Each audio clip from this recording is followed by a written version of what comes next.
Take a look at this. Imagine you're enjoying the cool ocean breeze when this long, undulating shape glides toward you from the shadows. What's your move? On land or at sea, this creature is a walking disaster. If you're lucky, you'll end up in the ER. If not, you'll be asking God for a seat in paradise. Meet the sea snake. Sea snakes began as land reptiles, then returned to the sea and solved problem after problem without ever becoming fish. They kept lungs, kept scales, kept venom, and then modified nearly every one of those features for marine life. That's why they're really terrifying. The term sea snake does not mean one species. It refers to marine elapids, a broader venomous family that also includes cobras and coral snakes. If you see one, turn around and run immediately. There are two major groups people need to remember: sea kraits and true sea snakes. Sea kraits still come onto land to lay eggs. True sea snakes complete the marine transition and give birth to live young in the water. Swim, bite, poison, and death. That's everything you feel after getting bitten by a sea snake. Why is the entire ocean afraid of extremely poisonous sea snakes? So what's exactly sea snake look like? The tail is the easiest clue. Instead of tapering into a simple point, it becomes a flattened paddle. That gives a true sea snake better propulsion and maneuverability when it needs to turn, lunge, and hold position in moving water. Their nostrils sit high on the snout and can close with valves. That sounds minor until you remember the entire animal is air-breathing. For a reptile that repeatedly dives, sealing out seawater is not a luxury feature, it is survival hardware. Sea snakes also have elongated lungs that run through much of the body. That extended airspace helps with buoyancy and diving, turning the snake's body into something that is part respiratory organ, part flotation control system. But lungs create a constant limitation. Sea snakes still have to surface for air. That means every dive is a negotiation between hunting time below and oxygen debt building above. Evolution's solution was not to replace lungs, but to assist them. Some species can absorb meaningful oxygen through the skin. Reviews commonly report roughly 22 to 23% cutaneous oxygen uptake in some true sea snakes, and the yellow-bellied sea snake has been reported even higher in older work. In plain terms, part of the body surface can function as respiratory support while the animal remains submerged. That does not make them fish, and it does not free them from surfacing. What it does is buy extra dive time. In practical terms, the skin works like a biological backup system that makes a marine reptile more efficient underwater. The skin appears to help in another way too.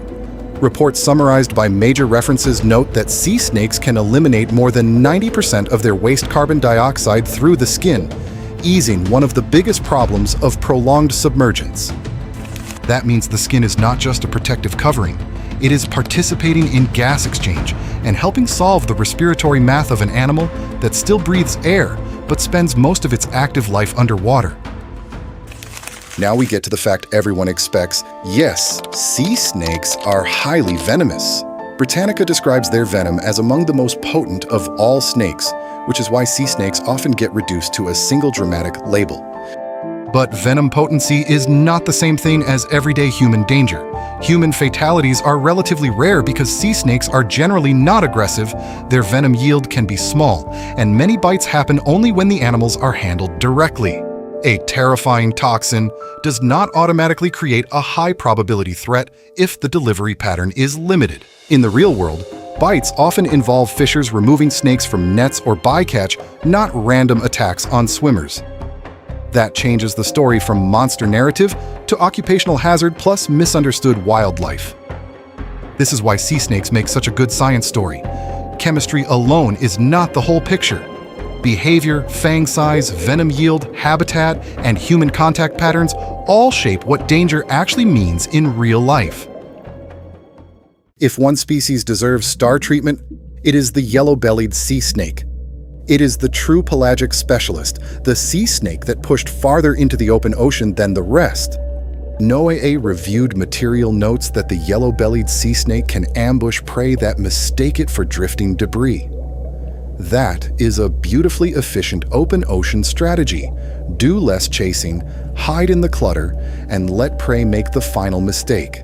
This same species has one of the broadest distributions of any squamate reptile, stretching from coastal Southeast Africa across the Indo-Pacific to the Eastern Pacific and the shores of the Americas.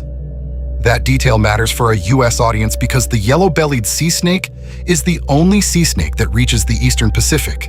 In other words, sea snakes are not just a distant reef story. Part of their world reaches the Pacific side of the Americas. Here is the fact that instantly upgrades the whole topic.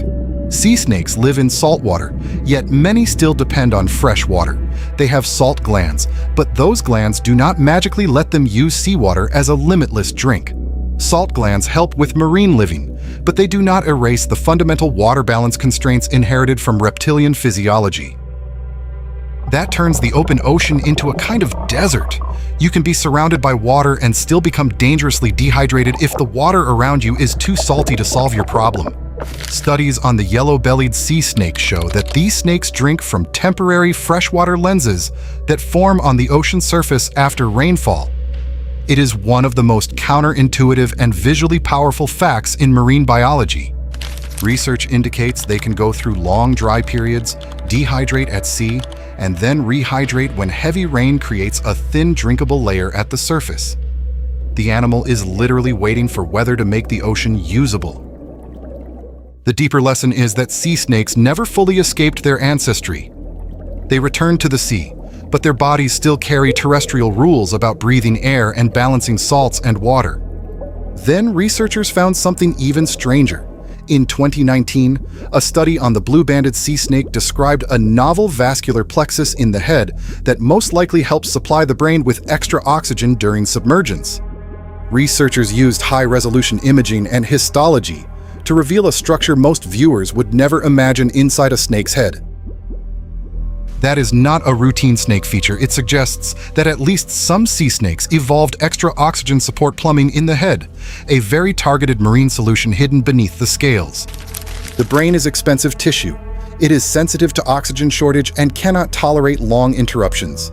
So an underwater predator that can improve oxygen delivery to the brain would gain a real functional advantage during dives. Sea snakes may also have unusual sensory advantages. Research on cephalic scale organs supports a mechanosensory role, meaning these structures may help them detect motion or displacement in the surrounding water. The idea is not just simple touch. In aquatic conditions, those scale organs may help read hydrodynamic information that would turn the head of a sea snake into a sensor array tuned to subtle movement in its environment.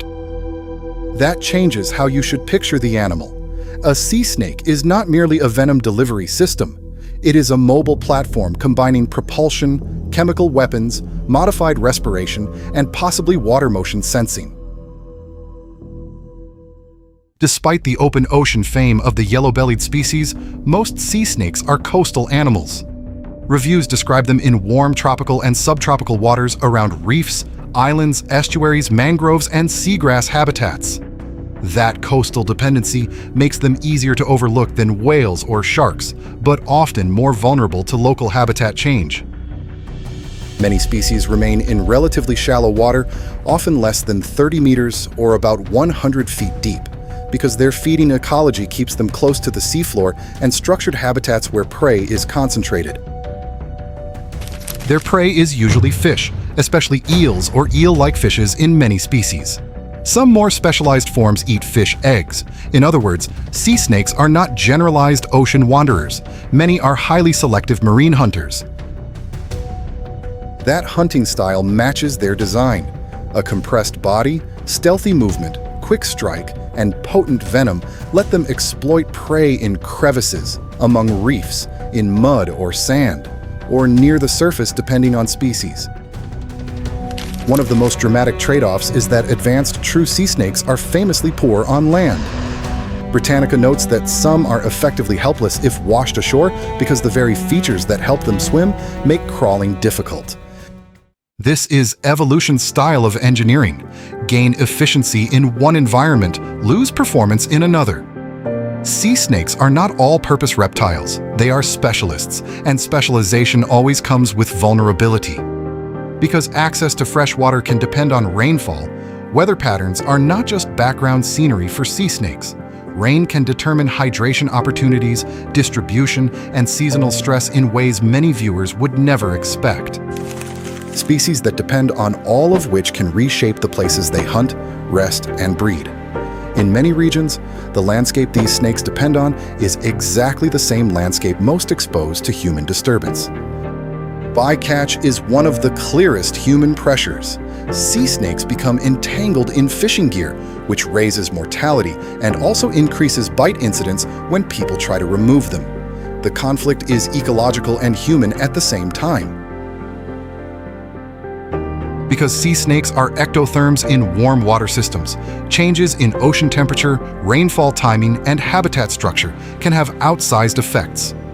Their specialized biology makes them impressive, but it also means they may be less flexible than they appear. This is why the phrase deadly sea snake is too small for the subject. It captures fear, but it misses engineering, physiology, sensory biology, and environmental dependence. A better phrase would be something like improbable marine reptile. Nearly every major feature of a sea snake is a workaround. Breathe air but dive deeply. Live in seawater but still need fresh water. Use venom but avoid wasting it on humans. They are also a physiology story. Skin assisting with oxygen, skin helping dump carbon dioxide.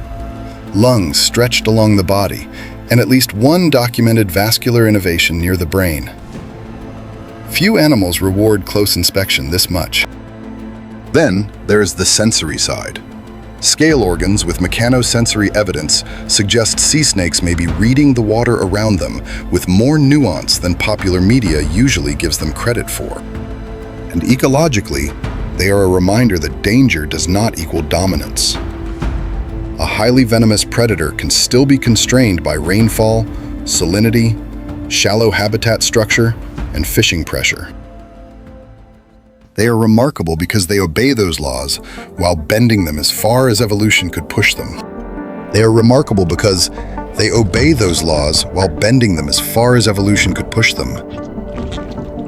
Picture the yellow-bellied sea snake floating in the open Pacific after months of dry season stress, waiting for rainfall to paint a temporary lens of fresh water across the sea.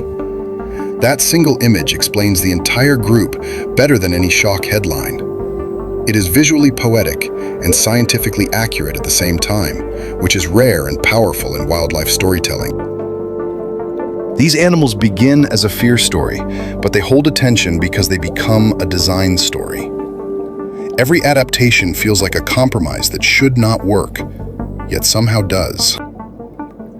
So the next time someone calls a sea snake basically an ocean cobra, the answer is that this misses the most interesting part. The chemistry matters, but the engineering is what makes them unforgettable.